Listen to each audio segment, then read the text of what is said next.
Welcome back to the Investing Circle, everybody, where we talk all things financial freedom and making your money work for you. Today, we're talking about how I paid $2,500 for an 841% return.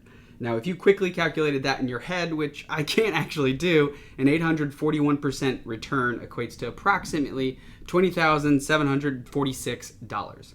I made approximately $21,000 in options trading, calls and puts for 2022 while using a margin account, and it only cost me $2,466.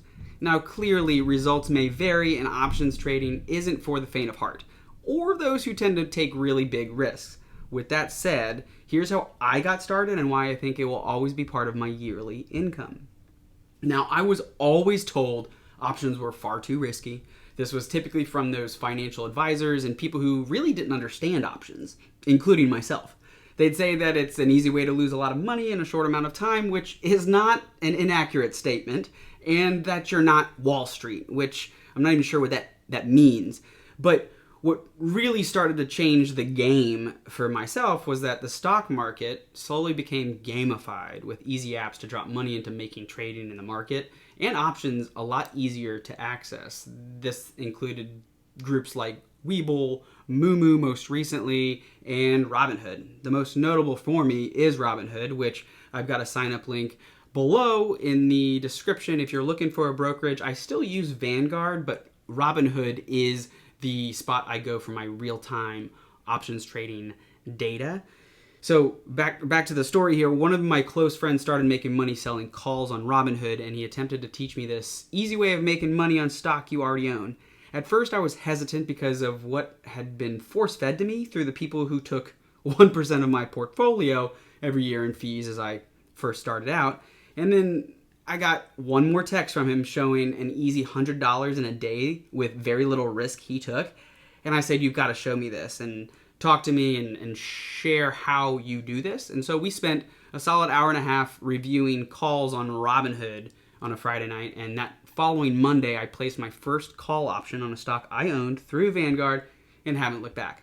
That year, I made only $4,449, which is approximately $370 a month in options with no use of margin. I did get started towards the end of the year, so I just kind of extrapolated that out to what it would be if I had done that monthly.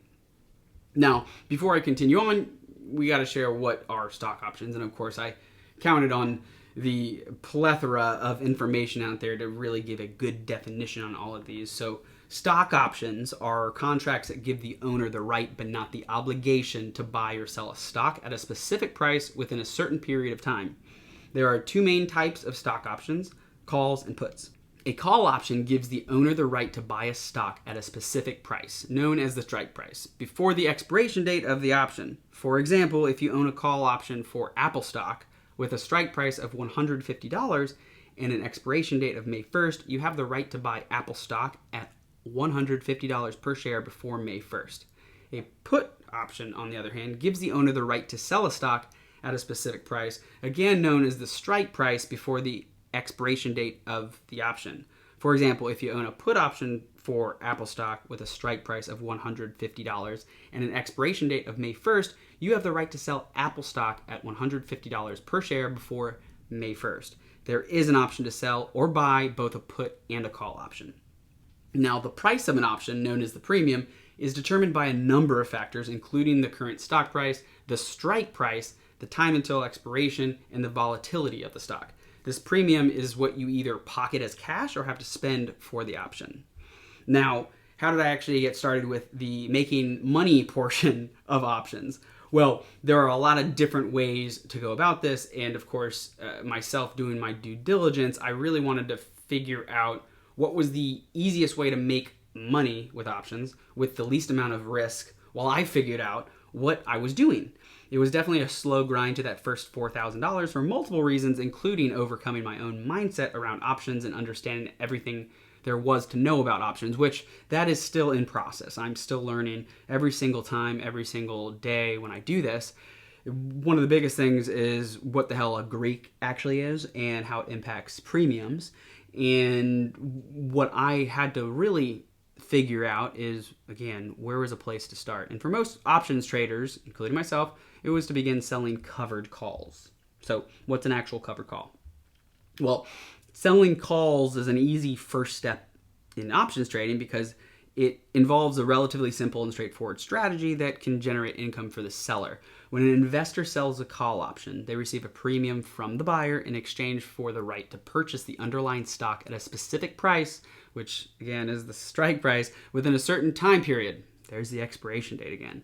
The seller of the call option is obligated to sell the stock if the buyer exercises the option. If the stock price remains below the strike price of the call option until the expiration date, the option expires worthless and the seller keeps the premium as profit.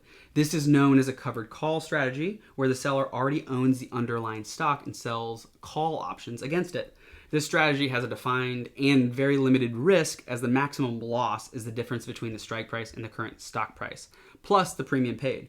It can also generate income for the seller, even if the stock price does not increase significantly. All the reasons why I actually started here, because I already have the long-term view here of building a dividend income portfolio. And so once you have over 100 shares, because each contract is 100 shares, I was able to sell single contracts on these stocks that I owned, and at the end of the day, if it ended up selling, now there is the conversation about the short-term or long-term capital gains, I could just buy back in or sell a put to earn my 100 shares back. There's a lot of different ways to do it, but either way, selling calls was a very easy way, low-risk way to get into it without technically losing money. Now, don't get me wrong, you can still lose money on selling calls, but it's a little safer out of all of these.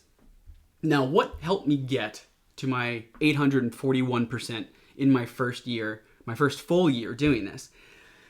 Number one was actually having a stock portfolio I contributed to. As I mentioned, I had a certain amount I would contribute and sold covered calls on those securities. So my long-term goal here is to have income, passive income, things that I'm building up my net worth.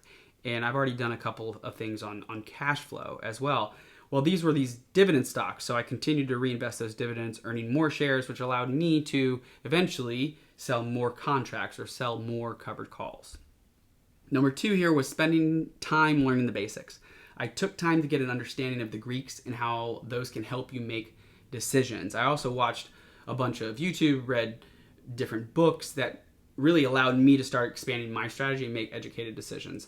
I'm still in between novice and intermediate options trader because I do have a day job, and so it is kind of tough to pay attention to options and the changes there while also working a day job, but I still make it happen. Now, some of the books that I recommend, which I will put in the description below, is the Bible of Options Strategies and Options Trading Crash Course. I also watched In the Money Adam, who I'll also tag. Excellent job. He does a great job explaining everything and really helped me get a grasp on a lot of this. Number three was I really educated myself on a margin account and began using margin. And I'd been investing in stocks since 2012, 13, not counting the retirement funds, but I never really got into a margin account because, again, it was kind of scary not understanding what was going on there. A stock margin account is a type of brokerage account that allows investors to borrow money from a broker to purchase securities. Margin accounts require investors to put up a certain amount of collateral known as the margin, which is a typical percentage of the total value of the securities being purchased.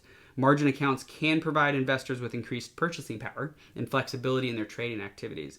They also carry significant risks. You've probably seen plenty of news here because as losses can technically exceed the amount of the margin and it result in a margin call, which is a demand for the investor to deposit more funds or securities into the account to cover the losses. You obviously can see the problem there if you don't have the capital to do this, but you have enough income on a statement to show that you can get into a margin account. There's going to be an issue if you can't actually cover quote-unquote losses. If the investor is not able to meet the margin call, the broker may liquidate some of the or all of the securities in the account to cover the losses. So you would actually be forced to realize a short-term capital gain or a long-term capital gain or sell something at a loss just to cover these other losses. So kind of an issue. One thing that I like to point out is for my first year with that $20,000, I only spent $2,466 in the interest expenses, margin interest for the year, which is really good.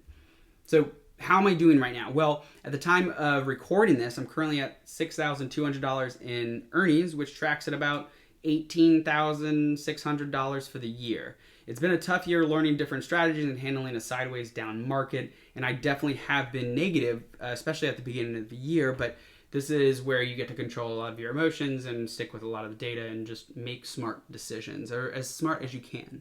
Now, my eyes were opened about options, and I hope this did the same thing for you.